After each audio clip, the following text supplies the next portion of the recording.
நிராகரிப்பு. நிராகரிக்கப்படுவது எனக்கொன்றும் புதிதல்ல.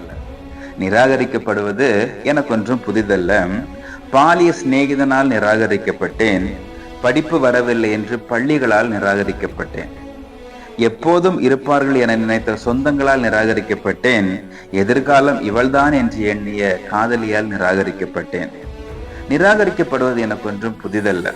நிராகரிக்கப்படுவது எனக்கொன்றும் புதிதல்ல. ஆனால் அன்று நிராகரிக்கப்படும் போது உடலில் வலுவும் மனதில் தெம்பும் இருந்தது. அன்று நிராகரிக்கப்படும் போது உடலில் வலுவும் மனதில் தெம்பும் இருந்தது. வயதான காலத்தில் பிள்ளைகளால் நிராகரிக்கப்படும் போது கண்ணில் கண்ணீரும் மனதில் கொஞ்சம் சோகமுமே மீந்திருக்கிறது. வயதான காலத்தில் பிள்ளைகளால் நிராகரிக்கப்படும் போது கண்ணில் கண்ணீரும் மனதில் கொஞ்சம் சோகமுமே மீந்திருக்கிறது.